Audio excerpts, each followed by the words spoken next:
हमारे शिल्पों ने दुनिया भर के घरों, दीर्घाओं और संग्रहालयों में जगह बनाई है, जिसने भारत को हस्तशिल्प में ग्लोबल लीडर के रूप में पहचान मिली है। हमारे पारंपरिक और समकालीन शिल्पों की मांग लगातार बढ़ रही है, जो भारतीय कारीगरों द्वारा पेश की जाने वाली विशिष्ट और गुणवत्ता को दर्शाती है। हम अपने सफलताओं को जश्न मनाते हैं, साथ साथ में हमें आगे वाली चुनौतियों को भी स्वीकार करना चाहिए।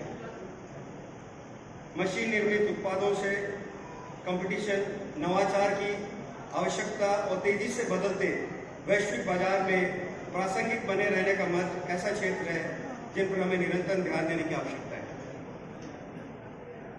हालांकि मुझे पूरा भरोसा है कि सही रणनीतियों, प्रौद्योगिकी में निवेश और सरकार तथा हितधारकों के अटूट समर्थन से हम उन चुनौतियों पर काबू पा सकते हैं।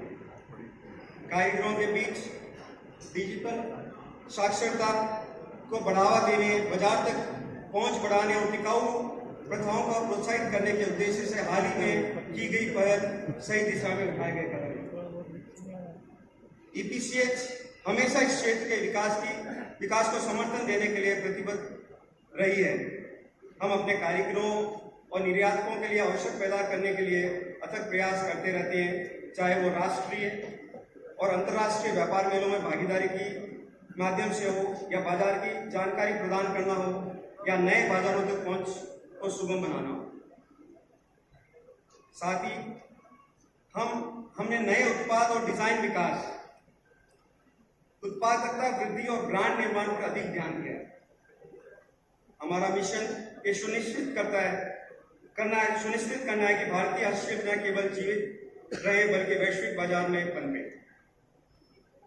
भविष्य की ओर देखते हुए आइए हम एक ऐसे भारतीय हस्तशिल्प क्षेत्र की कल्पना करें जो न केवल परंपरा का संरक्षक हो बल्कि नवाचार में भी अग्रणी हो। आइए हम अपने कारीगरों को कौशल, उपकरण और मंच प्रदान करके उन्हें सशक्त बनाने का प्रयास करें, ताकि वे वैश्विक स्तर पर प्रतिस्पर्धा कर सकें और जो हमने टारगेट लिया था कि 2030 तक हम अपने निर्यात को 3 गुना कर सकें। आइए हम ये सुनिश्चित करने के लिए मिलकर काम करें कि भारतीय शिल्प की सुंदरता, विविधता और समृद्धि को दुनिया भर में पहचाना और सराहा जाए। अंत में मैं आज रात सभी पुरस्कार विजेताओं को हार्दिक बधाई देना चाहता हूं। आपकी उपलब्धियां हम सभी को प्रेरित करती हैं और उद्योग में उत्कृष्टता के लिए एक मानक स्थापित करती है। देश की एक बहुत ही अद्भुत धरोहर है एंड हमारी विरासत का एक अभिन्न अंग है और इनफैक्ट हमारे देश हर राज्य और हर रीजन की अपनी अनूठी हैंडीक्राफ्ट्स हैं, अपने अनूठे हैंडलूम प्रोडक्ट्स भी हैं। तो ये जो विविधता है इसको हम एक तरह से आज उसको हम सेलिब्रेट करते हैं और विश्व भर में इंडियन हैंडीक्राफ्ट्स पहुंचाने के लिए जो काम आप कर रहे हैं वो बहुत सराहनीय है और हम इसका अभिनंदन करते हैं। हैंडीक्राफ्ट सेक्टर से देश के विभिन्न राज्यों में और जगह जगहों पर बहुत लोग जुड़े हैं और छोटे से छोटे शहरों में भी और छोटे गांवों में भी कई लोग इससे जुड़े हुए हैं और काफ़ी संख्या में महिलाएं भी। तो ये एक तरह से लाइवलीहुड का भी एक बहुत महत्वपूर्ण स्रोत है। टेक्सटाइल्स का और टेक्सटाइल्स के अंदर हस्तशिल्प का एक बड़ा योगदान रहा है एक्सपोर्ट्स, भारत के एक्सपोर्ट्स में, हमारी अर्थव्यवस्था के विकास में, रोजगार सृजन में और आगे आने वाले वर्षों में भी इसका योगदान और महत्वपूर्ण होगा, इसकी मैं आशा करती हूँ। आज मैं आपसे कुछ संक्षेप में ही बस थोड़े विचार आपसे साझा करना चाहूँगी, just 3-4 points, because I know that all of us are eager to meet with the awardees and applaud their work. But before that, just 3 or 4 points which I'd like to share with you. सर्वप्रथम जो हमारे handicrafts हैं भारत के, कारीगरी या workmanship के लिए तो जाने जाते ही हैं, विश्व भर में। आगे आने वाले वर्षों में और समय में शायद हमको इनकी क्वालिटी, गुणवत्ता, स्टैंडर्डाइजेशन और ब्रांडिंग पर जोर देने की ज़रूरत होगी। और एट सम स्टेज शायद EPCH को और हमको साथ मिलकर के कोई एक सर्टिफिकेशन, कोई क्वालिटी सर्टिफिकेशन के बारे में भी सोच विचार करना। दूसरा, हमारे शिल्प के साथ कोई ना कोई एक कहानी, कोई ना कोई एक एक यूनिक उनका कोई फीचर जुड़ा हुआ है। कई सदियों से ये कलाएं और ये हस्तशिल्प चलते चले आ रहे हैं। Generations by to generations they have been passed on. कई रीजन्स में स्पेसिफिक है, तो बहुत सारे इसमें जोग्राफिकल इंडिकेशंस भी सम्मिलित हैं। तो हर हैंडीक्राफ्ट के साथ एक स्टोरी है। तो I think story telling has to become and even more important part along with quality standards and also packaging. So I think once मैं 2-3 आग्रह करके आपको भी, उधर लोग इंतजार कर रहे हैं, 2-4 वेटर खड़े हैं, तो आपके इंतजार, उनका भी सम्मान करना आपका फर्ज है। आज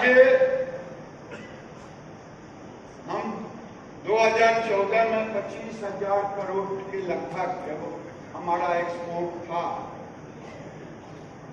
आज 33,000 करोड़ के लगभग में एक्सपोर्ट हुआ है। ग्रोथ रेट भी मेरे हिसाब से 9-10% का ग्रोथ रेट है।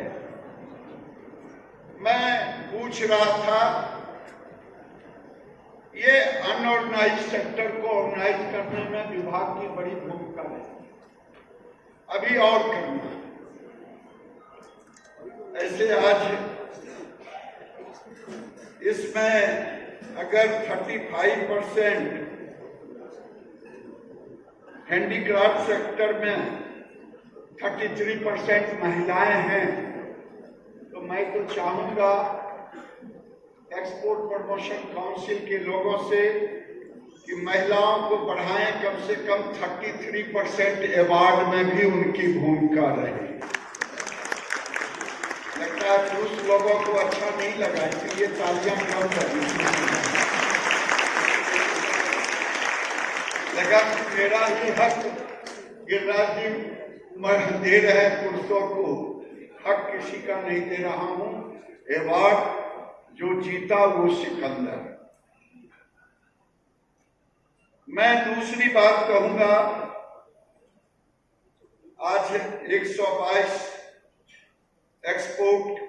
एक्सपोर्टर्स को अवार्ड दिया गया, लेकिन ये पिछले साल का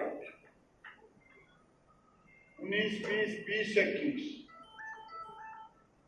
मैं दिलीप जी से कहूंगा, पूरी टीम से, आप देरी करते हो तो लोगों का धड़कन बढ़ता है, किसको मिलेगा किसको नहीं मिलेगा।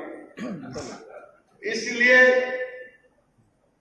आप प्रत्येक वर्ष, चाहे वर्चुअल अवार्ड क्यों न हो कोरोना काल का, लेकिन अवार्ड रेगुलर करो। क्या आप लोग सहमत हैं? जो ना हो पाए उसके लिए चेयरपर्सन को दंडित करें। मैं 2-3 बातें कहूंगा। हमारे लगभग 800 क्लस्टर पूरे देश में है, 35,000 प्रोडक्ट है, और आप 8-10 कंट्री में, वो भी major UK, USA, Canada, Australia, France, Germany, Italy, major country ये। दुनिया भर का ग्रे फील्ड बाकी है। और अगर 35,000 प्रोडक्ट हैं, मैं नए लड़कों से कहूंगा, कई नए लड़के और लड़कियां इस सेक्टर में लगे हैं अपने परिवार के कारण या इंडिविजुअल कि नए सेक्टर में जाना चाहिए। आज दुनिया में सस्टेनेबिलिटी पे काम हो रहा है। अब तो आने वाले दिन में आज के भी प्रोडक्ट का ग्रीन प्रोडक्ट की खोज हो गई। मैं जोधपुर गया, घनश्याम जी रो रहे थे मैं कहां से सर्टिफिकेट लाऊंगा लकड़ी का। राधे श्याम जी रो रहे थे, सब लोग। तो ये घनश्याम जी राधे श्याम जी को रोना ना पड़े, इसलिए इसकी भी चिंता करनी चाहिए। और हम टेक्सटाइल में भी अपने एक्सपोर्टर को कह रहा हूं कि हम लगभग 10, 15, 20 कंट्री में टेक्सटाइल का काम एक्सपोर्ट करते हैं। हमें जाना चाहिए, लेकिन टेक्सटाइल की बात कुछ और है। वो देखते हैं कि अगर प्रत्येक वर्ष हमारी आबादी इतनी बढ़ रही है कि एक ऑस्ट्रेलिया पैदा कर रहा है। जब एक ऑस्ट्रेलिया पैदा कर रहा है तो क्यों हम ऑस्ट्रेलिया जाके एक्सपोर्ट करें? यही क्यों ना डोमेस्टिक पूर्ति कर दूं? तो कई लोग उसमें डोमेस्टिक मार्केट में, लेकिन आज से निवेदन है, भारत का हेरिटेज पूरे दुनिया में